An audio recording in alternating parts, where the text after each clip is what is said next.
반갑습니다. 우리가 수업을 시작하기 앞서서 혹시 13반 학생들 여기 계신가요? 네, 선생님이 왜 이 질문을 하냐면요. 우리가 첫 번째 시간은 주어진 영상을 보고 교과서에 활동을 하는 것이었어요. 그리고 두 번째 시간에 이렇게 선생님 강의를 듣고 강의 속 제시하는 퀴즈를 실시간 쪽지로 보내는 것이 두 번째 수업인데요.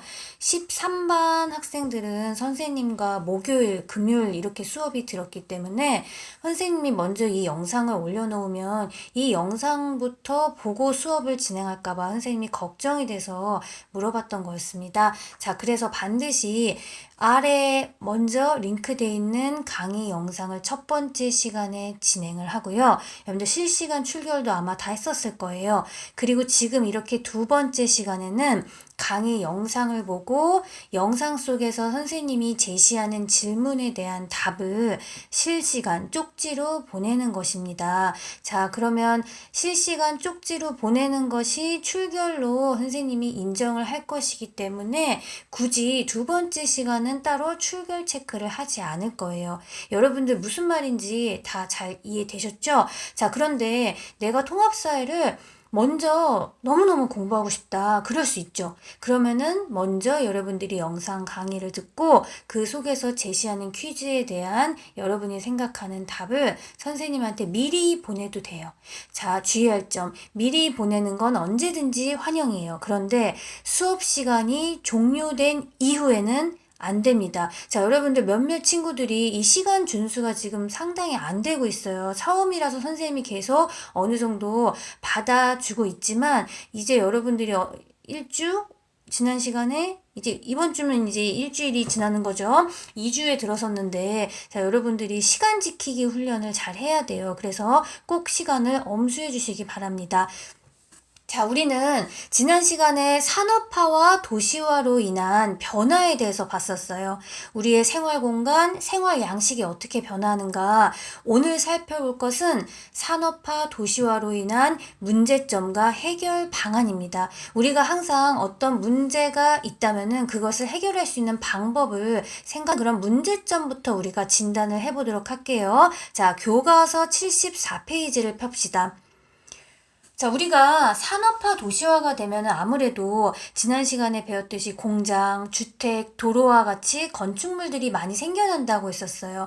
그러면 그 건축물들을 만들기 위해서는 녹지, 숲, 산림, 나무를 벨 수밖에 없겠죠. 그래서 세 번째 줄에 생태 환경의 변화가 일어났다라고 여러분들 표시를 한번 해둡시다.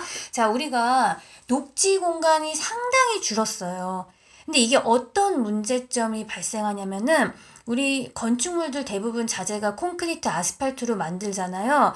도로는 이제 아스팔트로 많이 만들죠. 그런데 이런 콘크리트나 아스팔트, 이 도로의 아스팔트들은 물을 잘 흡수하지 못해요. 그럼 우리가 평상시대로 비가 오면은 뭐 그럭저럭 괜찮은데 여름철에 집중호우가 쏟아질 때는 이 쏟아지는 빗물을 흡수를 잘 못해요. 그러다 보니까 홍수가 발생하기 매우 쉬워졌어요. 자, 또 하나의 문제점은 뭐냐면 어떤 생태 환경의 변화가 또 일어났냐면 우리가 도시에 가장 많은 것들이 바로 이런 여러 가지 시설물들, 인공적인 시설물들과 자동차가 특히 많죠. 그럼 우리가 냉방, 난방 시설을 가동시키고 자동차가 돌아갈 때 인공열들이 굉장히 많이 방출되는데 그러다 보니까 도시는 그 중에서도 도시 중심부인 도심은 기온이 주변 지역보다 높은 현상이 나타나는데 그걸 무엇이라 한다? 바로 열섬 현상이에요. 매우 중요한 현상이에요. 자, 우리가 열섬 현상이 나타난다? 이거는 촌락에 비해서 도시가 훨씬 많이 나타나고 도시 안에서도 도시 중심부인 도심의 열섬 현상이 더 잘 나타나겠죠. 자, 여러분들 잠깐 선생님이 밑으로 넘어가기 전에 알아볼까요를 한번 같이 다시 한번 보도록 합시다. 자, 여러분들 우리가 촌락에 갔어요. 농촌에 갔어요. 우리 특히 가장 무더운 여름철을 생각해 보면은 여름철의 무더위가 어디가 더 심한 것 같아요? 그렇죠. 도시가 더 심하죠. 그럴 수밖에 없는 이유가 아까 전에 봤던 열섬 현상 때문이기도 하고요. 그리고 또 하나는 바로 자, 우리 열대야 현상이라고 나와 있는데 우리가 여러분들 아마 여름철에 폭염 때문에 잠을 못 이루는 경우가 많을 거예요. 통상적으로 열대야는 하루 최저 가장 낮은 기온이 25도씨 이상 유지되는 우리가 가장 낮은 기온을 유지할 때는 새벽 밤이죠. 그쵸? 그런데 새벽 밤에 25도씨 이상 유지된다는 건 매우 더운 거예요. 우리가 이런 현상을 열대야, 밤 야자를 써서 자 이거를 자꾸 열대어라고 말하는 친구들이 있는데 아닙니다. 열대야 현상이에요. 자 그래서 열대야 현상은 도시가 훨씬 많이 나타나겠죠. 증가폭도 크고요. 그쵸? 그럼 이 이유는 아까 전에 봤던 것과 유사한, 흡사한 이유겠죠. 아스팔트, 콘크리트 건물들이 많기 때문이에요. 근데 아까 전에 관련된 거였는데 이번에는 뭐냐면은 아스팔트랑 콘크리트는 이렇게 낮 동안에 뜨거워진 열기를 품고 있다가 이 품은 열들을 이제 저녁이 되면서 조금씩 열을 내뿜기 시작합니다. 그럼 밤에는 기온이 떨어져야 되는데 콘크리트 아스팔트에서 나오는 이 열 때문에 밤에 기온이 쉽게 떨어지지가 않아요. 그리고 또 뿐만이 아니라 우리가 아까 전에 봤듯이 자동차, 냉난방 이러한 여러 시설물들에서 나오는 인공열도 여기에 영향을 미친다라는 거죠. 그렇죠. 그래서 선생님이랑 다시 정리해서 보자면은요. 우리가 산업화 도시화로 인한 생태 환경의 변화 중에 한 가지는 홍수가 발생하기 쉬워졌다. 그리고 열섬 현상, 그리고 열대야 현상 이런 현상들로 인해서 환경적인 문제가 생겼다라는 거죠. 그런 다음 이제 우리가 두 번째로 볼 것은 도시 문제예요. 자, 도시 문제는 말 그대로 도시에서 발생하는 문제인데 너무나 도시에 많은 인구와 기능이 집중되면서 생기는 문제겠죠.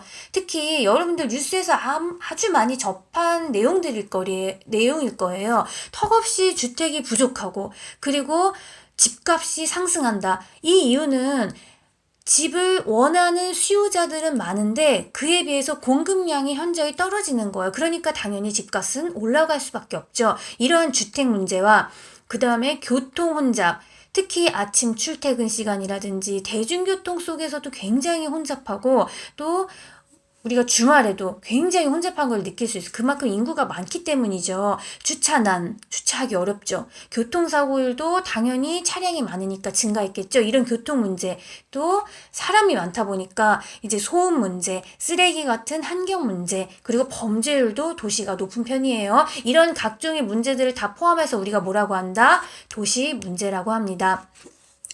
자, 우리 산업화로 인해서 편리해진 점들이 상당히 많아요. 그런데 우리가 산업화, 특히 공장에서 생산 과정에 이런 자동화, 기계화가 이루어졌기 때문에 편리해졌지만은 그 속에서 일하는 인간은 정말 기관처럼 전락이 되는 경우가 있어요. 이를테면 우리가 옛날에 농경사회에서 농사를 짓고 살았을 때는 내 노동에 대한 만족감, 성취감이 굉장히 강했는데 이제 이 산업화 과정에서는 이런 성취감, 만족감이 왜냐면 이제 나는 기계에 마치 부속품 같이 전락을 해버리는 거예요. 인간이 지닌 본질적인 인간성이 있는데 굉장히 이 존엄성을 지닌 인간으로 대우받기보다는 언제나 대체 가능한 기능인으로 취급당하는 거예요. 그냥 경제적인 효율성을 달성하기 위한 수단인 거죠, 인간이. 우리가 그러한 현상을 인간 소외 현상이라고 합니다. 자, 여기다 표시도 해주시면 좋겠죠. 근데 진한 글씨는 항상 포인트예요. 자, 여러분들 옆에 조그만 글씨에도 나와 있지만은 인간의 풍요로운 생활을 위해 만든 물질이 오히려 거꾸로 인간을 지배하는 이런 주객전도의 현상을 인간 소외 현상이라고 한다. 그래서 여러분들 아마 못 들어봤을 것 같아요. 근데 여러분들 부모님 세대는 아마 한 번쯤 다 들어보직한 영화가 있는데 바로 찰리 채플린이라는 배우가 주연을 했던 모던 타임즈라는 옛날 흑백 영화로 이제 있는데 나중에 한번 검색을 한번 해보세요. 굉장히 이런 인간 소외 현상을 잘 다룬 영화라고 할 수 있어요. 자, 그리고 이제 우리가 지난 시간에도 봤듯이 옆집 사람, 아랫집 분들, 우리 인사도 잘 안 하고 누가 사는지 모른다고 그랬죠. 그럴 수밖에 없는 이유가 농경사회였을 때는 사람들이 농사를 짓고 한 곳에 머물러 살고 주변 사람들과 굉장히 유대감이 끈끈했는데 지금은 직장과 거주지를 우리가 많이 옮기기 때문에 유대감과 공동체의식이 많이 약화됐다라는 거예요. 그리고 우리가 물질적으로는 굉장히 풍요로워졌죠.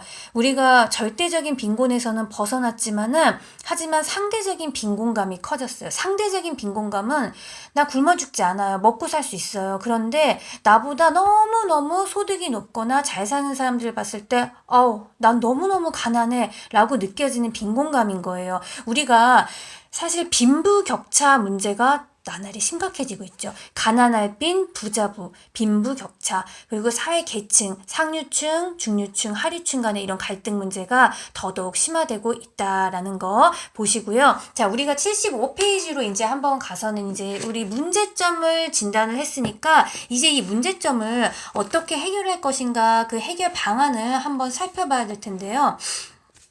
우리 일단 두 개로 이렇게 문단이 나눠져 있어요. 자, 첫 번째는 사회적 차원에서, 국가적이고 사회적인 차원에서 어떻게 이 문제를 해결할 것인가예요. 여러분 교과서 혹시 잘 안 보이나요? 여러분들 일단 교과서를 개인적으로도 갖고 있으니까 여러분들 선생님의 이 강의를 듣는 게 더 중요해요. 지금 보는 것보다. 그래서 일단 자, 사회적 차원 봅시다. 그리고 개인적 차원과 사회적 차원을 이렇게 구분을 일단 시켜놨는데 한번 우리가 보도록 합시다. 자, 사회적 차원에서는 우리가 도시를 만들 때 무분별하게 이제는 막 건물을 세우고 하는 게 아니라 환경과 조화를 이루게 하자. 환경과 조화를 이루게 하려면은 좀 나무도 심고 이렇게 녹지 공간을 확보하고, 여러분들 여기 생태하천 보이죠? 우리가 요즘에는 너무나 이제 이렇게 환경 오염이 심각하다 보니까 어떤 건축물 하나를 만들 때도 환경을 고려하고 또 이렇게 나무 녹지 공간을 확보하는 이런 노력들이 상당히 많아졌다라는 거예요. 여기 나와 있죠. 공원, 생태하천과 같은 녹지 공간을 늘리기 위한 노력이 많아졌다. 자, 그리고 대도시의 주택난, 주택 부족 문제 아까 얘기했었죠. 이런 문제를 해결하기 위해서 대도시 주변에, 자, 왜 대도시 주변이어야 될까요? 바로 대도시에 많은 직장들이 있기 때문에 여기서 너무 멀리 벗어날 수가 없는 거예요. 그런데 집이 모자라. 그래서 대도시 주변에 신도시를 정책적으로 건설하는 방법이 주택난을 해결하기 위한 한 가지 방법 중에 하나입니다. 그래서 여러분들 우리가 대도시, 예를 들면 우리 서울과 매우 가까운 곳에 형성되어 있는 신도시의 가장 대표적인 예는 경기도 성남시 분당. 여러분들 다 알죠, 분당. 그쵸? 그래서 주택 그 문제를 해결하기 위해서 건설한 신도시 중에 하나예요. 그리고 경기도 고양시 일산, 경기도 부천시 중동, 안양의 평촌, 이런 식으로 우리가 주택 문제를 분산시키기 위해서, 해결하기 위해서 건설한 신도시다라는 거죠. 그리고 이제 도시 재개발 사업이라고 나와 있는데, 이제 우리가 도시가 이제 오래되다 보니까 이제 굉장히 낡은 건물들, 불량 건물들, 이제 그런 시설물들이 생기기 시작했는데, 그럼 주거 환경에 악영향을 끼치겠죠. 그래서 이런 것들을 좀 정비하는 사업, 이제 도시 재개발 사업의 또 하나의 이제 좀 작은 일환으로, 여러분들 이제 골목길에 이렇게 담장에 왜 이렇게 벽화 마을도 굉장히 많이 생기고 있잖아요. 이런 것도 어떻게 보면은 지역의 생활 환경을 개선하기 위한 목적에서 추진되는 그런 경우라고 볼 수가 있겠습니다. 자, 그리고 이제 주차 문제를 우리가 해결하기 위해서는 거주자 우선 주차 제도를 정착시키자. 말 그대로 거주자에게 우선적으로 주차할 수 있는 권리를 주는 거예요. 이제 월 일정액을 내고, 왜냐면 이제 지역 주민들이 주차를 할 공간이 턱없이 부족하니까 이런 거주자에게, 실거주자에게 이제 우선권을 주는 거죠. 그래서 여러분들 왜 이렇게 길 가다 보면은 라인, 흰색 라인에 거기다가 숫자 1, 다시 2, 5 이런 식으로 번호가 써 있는 게 있어요. 그렇게 번호 써 있는 것은 거주자 우선 주차 구역이라는 거예요. 자, 그리고 공영 주차장 어디에서 운영하는 걸까요? 민간이 아니라 나라에서, 공공에서 운영을 하는 주차. 그리고 대중교통 수단도 확충하자. 버스 노선도 확장시키고, 우리가 지하철은 계속적으로 노선이 확장되고 있죠. 이런 것들이 하나의 노력이 되겠다. 그리고 우리가 이제 뭐 범죄 증가, 이런 사회적 고립감, 이런 문제 해결하기 위해서는 아무래도 이게 복지랑 연결이 돼 있는 거죠. 그래서 사회복지제도랑 이런 어떤 구체적인 정책들, 범죄 예방 정책들이 필요하다. 그러니까 여러분들 지금 사회적 차원의 해결 방안을 잘 살펴보니까 결국은 어떤 정책적이고 제도적인 측면들이 상당히 강하다라는 거 알 수 있을 거예요. 근데 우리가 개인적인 차원은 좀 더 의식적인 측면이 커요. 그래서 여러분들 우리 나 하나하나의 행동이 환경에 영향을 미친다라는 거를 반드시 인지하고 있어야 돼요. 그래서 선생님이 교실에서 수업할 때 가장 이 교실 환경에서 속상한 것 중에 하나는 뭐냐면 너무나 분리수거가 잘 안 돼 있어요. 여러분들 집에서 부모님들이 아마 분리수거 굉장히 잘 하실 거예요. 여러분들 부모님께 어떻게 분리수거 하는 것인가 한번 날 잡아서 여쭤보고 이 분리수거를 왜 하는지, 자, 이 분리수거를 해서 재활용을 하고 또 쓰레기 양도 줄이고, 자, 그래서 우리가 캔, 병, 비닐, 이렇게 그냥 일반 쓰레기 이런 걸 종이 이런 걸 잘 분리수거를 해야 됩니다. 이게 굉장히 중요한 거예요. 그리고 대중교통을 웬만해선 이용하자. 자, 인간 소외 문제를 극복하려면 당연히 인간의 존엄성을 중심으로 당연한 얘기죠. 그렇죠? 자, 그리고 우리가 나의 자유와 권리는 너무 잘 누리고 찾아요. 근데 이 자유와 권리가 지나쳐서 남의 자유와 권리를 침해하면 될까요? 안 될까요? 당연히 안 되겠죠. 왜? 우리는 대한민국 이라는 울타리 안에 있는 한 공동체예요. 자, 그래서 우리는 지나친 정말 자신만을 생각하는, 여러분 개인주의가 나쁜 건 아니에요. 근데 지나친 개인주의가 나쁜 거죠. 그래서 이런 지나친 개인주의적 태도를 지양, 자, 지향이 아니에요. 반대죠. 지향과는 이런 개인주의적 태도 갖지 마라. 그리고 서로 함께 배려하고 협력해야 된다. 이런 협력하자는 우리는 연결돼 있다라는 거예요. 왜? 우리는 같은 대한민국 국민이라는 공동체 이제 의식을 갖고 살아야 된다. 이런 얘기겠죠. 자, 지금까지 산업화 도시화로 인한 문제와 해결 방안을 함께 살펴봤는데요. 여러분들 선생님이 지금 제시하는 문제는 무엇이냐?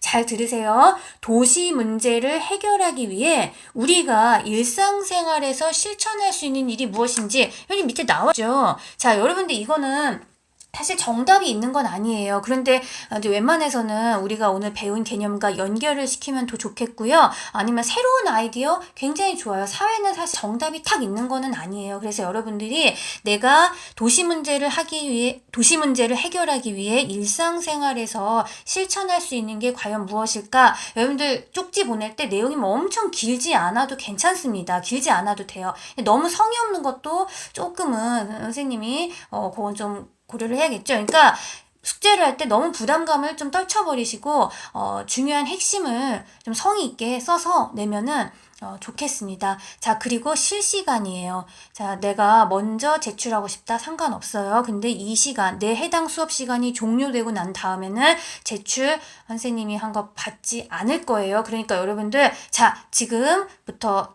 과제를 수행해서 쪽지로 보내도록 합시다. 자, 그럼 우리 다음 시간에 만나도록 하고요. 자, 여러분들 다음 장 한 장 넘겼을 때 76페이지도 도시 문제를 해결하기 위한 또 여러 방안들이 나와 있으니까 이것도 참고해 보시면 좋을 것 같아요. 자, 그리고 마지막으로 77페이지는 자, 문제를 한번 풀어보는 거예요. 특히 여러분들 1번 그리고 2번 문제 77페이지 한번 같이 여러분들 각자 한번 풀고 계약한 다음에 또 맞춰보도록 합시다. 네, 여러분 수고 많으셨습니다. 다음 시간에 봅시다.